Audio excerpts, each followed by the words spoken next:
وبعدين حكيم حط ايده على وشه وحمد الله عز وجل، وفضل ثابت مكانه موطي راسه وبيذكر الله. وفجأة بدأت الأرض تبلع الجثث الميتة، وجميع الحشرات والطيور ترجع مكانها، والعاصفة هديت والجو بقى صافي جدا ولا كأن في حاجة حصلت. والشجر طرح ورد، والعصافير بتزقزق من تاني.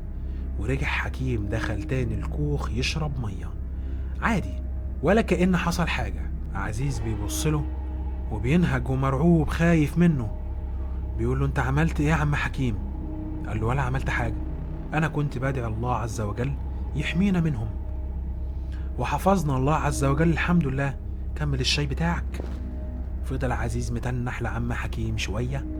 عم حكيم بصله وضحك: اشرب الشاي بس، اشرب الشاي يا عزيز، اشرب الشاي. قعد عزيز يكمل الشاي ويكمل دردشة مع العم حكيم. وفي نهاية الكلام حس انه مطمن له وعايز يوصيه، وقال له: ارجوك يا عم حكيم، انا حاسس ان مش هقدر اكمل في القرية دي. ارجوك لو مت اوصيك انك انت تبعت لاهل بيتي تحكي لهم اللي حصل لي، وارجوك تنصحهم وتعلمهم بعلمك، علمهم يقربوا من ربنا، ولو قدرت تساعدهم ساعدهم. ارجوك يا عم حكيم، انت راجل كريم وربنا بيحبك. عشان حكيم يبتسم له ويقول له: اوعدك لو كان ليا عمر ان شاء الله. عزيز يكمل ويقول له: ربنا يكون في عونك، انك عارف تعيش في المكان ده ولسه بتتقي الله ومحافظ على نفسك من الفتن دي. انا مش قادر اصدق اني ممكن اشوف بشر كده في يوم من الايام. الحمد لله ان مصر ما فيهاش اللي شفته ده. عشان يضحك الشيخ حكيم ويقول له: ادعي الله انه يحفظك ويحفظ مصر واهلها من الفتن.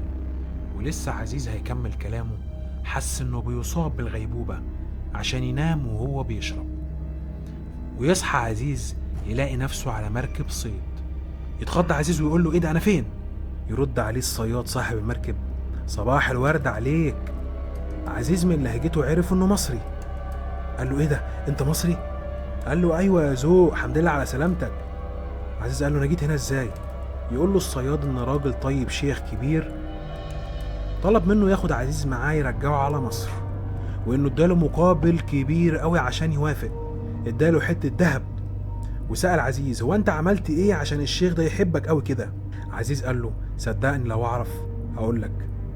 المهم يوصل عزيز الشواطئ المصرية، واول حاجة فكر فيها انه يغير ملابسه العسكرية، لان مصر في الفترة دي كانت في نكسة وكانت البلد في حالة توتر، ونظرتهم للجند المصري كانت نظرة قاسية شوية. ورجع عزيز بيته ولأهله اللي كانت فرحتهم عظيمة انه نجا من الحرب وانه لسه عايش. ولما بيفحص ملابسه اتفاجئ انه لها فيها قطعة ذهب وجواب صغير. لما فتحه لقى فيه كلمتين مكتوب فيهم: الذهب لمن كان قلبه قطعة من الذهب، لمن كانت قيمته في أخلاقه وطاعته لله. الذهب لا يأتي للباحثين عنه، إنما يأتي لمن يتقي الله، ومن يتقي الله يجعل له مخرجا ويرزقه من حيث لا يحتسب. ابدأ حياة جديدة، اجعلها طاعة لله، وأكمل رسالتك التي نجوت من أجلها. أنت رجل شريف وكريم وعلى خلق عظيم. صديقك العزيز حكيم. وبيحكي عزيز في الورق اللي بيقراه بدر إن القيادة العسكرية عرفت بإن عزيز رجع من الحرب. عزيز دخل في تحقيقات عسكرية معاه وتحريات كتير جدا، وعشان كان خايف على نفسه وأهل بيته مرضيش يجيب أي سيرة عن القرية ولا اللي حصل فيها، ولا حتى عن الشيخ حكيم والأخير المقدس. واكتفى بأنه يكتب اللي حصل معاه ويحتفظ بيه سر عن كل الناس عشان يستفيد منه أهل بيته ويعرفوا إن قطعة الذهب كانت هدية من العم حكيم يبدأ بيها حياته، وعشان اللي يقرأ يعرف ليسخر حياته كلها في خدمة الناس والصلح بين الناس والإخوات والتبرع بالمال والدم وتواصله مع الأرحام وكفالته للأيتام والسعي في حاجة الأرامل وحل مشاكل الميراث بين الإخوات. وليه كان بيدور على أي عمل خير ويعمله بدون تفكير ولو في أي مكان، لأن السبب كان كبير، وهو أن ربنا نجاه من الموت كتير، من بداية الحرب للقرية مرورا بكل اللعنات اللي صابته لحد ما رجع لأهل بيته عشان يتعلم الدرس اللي يخليه يقف مع ناس كتير جدا ما كانش متوقع أنه يساعدهم، وإنه يوفي بوعده مع الشيخ حكيم ويكمل رسالته.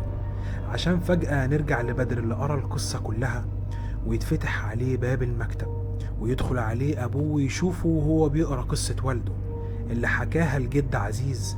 وبعدين والد بدر يبصله ويقول له وهو في حزن: بما إنك عرفت القصة ومش عارف هتصدقها ولا لأ، لكن أنا عندي أخبار مش حلوة. في شخص جالي دلوقتي شافك وجاي يشتكي منك، إنك أنت وواحد صاحبك دخلتوا على كولدير مية معمول صدقة لله، بدل ما تشربوا هزرتوا بالمية ورميتوا الكوباية وسبتوها على الأرض، والحنفية مفتوحة والشارع غرق مية، وجت على كابل الكهرباء وحصل ماس كهربائي وفي واحد اتكهرب ونقلوه للمستشفى. وكمان واحد من الشرطة جه وسألني عليك، ولما سألته حصل ايه وليه بيسأل عليك، بلغني انهم لقيوا بطاقتك واقعة في مكان عند واحد كان عايز يبني الحيطة بتاعت بيته، ولما وصلوا عنده لقيوه واقع ومتعور ومغمى عليه والطوب فوقيه، واتنقل للمستشفى وهو في غيبوبة دلوقتي، ومطلوب حضورك للقسم للتحقيق في الموضوع. بدر لسه هيقوله ان ملوش دعوة باللي بيحصل، وراح يتصل بصاحبه بسرعة عشان يشهده وياخد رأيه، وبيمسك التليفون لقى رسالة على الواتساب، رسالة من البنتين اللي قابلهم في أول القصة، بعتله يقولوله شوف بقى هتدفع كام في الفيديوهات دي.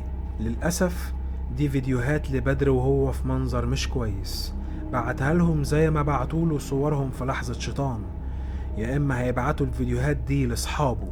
بدر اتخض وقام يتصل بصاحبه يلحقه، وأول ما رد عليه صاحبه في التليفون بدر لقاه بيزعق فيه وبيعيط، بيقول له ابعد عني، أنا مش عاوز أعرفك تاني، أنا اتخانقت أنا وأخويا ومسكنا في بعض بسببك، أخويا دخل المستشفى.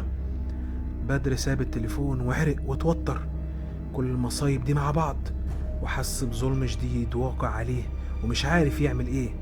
حتى صاحبه الوحيد حصلت له مصيبة بسببه، حسه انه مخنوق ومش قادر يتنفس. ابوه واقف وراه، لو عرف ده زيادة على اللي حصل هيعمل ايه؟ مامته لما تعرف هيحصل لها ايه؟ عشان والده يهديه ويطبطب عليه ويقول له اهدى بس وتعالى معايا نقابل الضيف اللي فوق، اول مرة اشوفه وبيقول انه صديق قديم لجدك عزيز، وبياخده ويطلع بيه للصالون. بدر ماشي بيعرق وحاسس انه الدم بيغلي في عروقه، حاسس بضغط الدم في شرايين رقبته ونبضات قلبه عليت، مخضوض وتفكيره اتشل ومش عارف يتصرف ازاي. كل اللي كان حاسه ساعتها انه عاوز يغمض ويفتح يلاقي كل اللي حصل ده ما حصلش.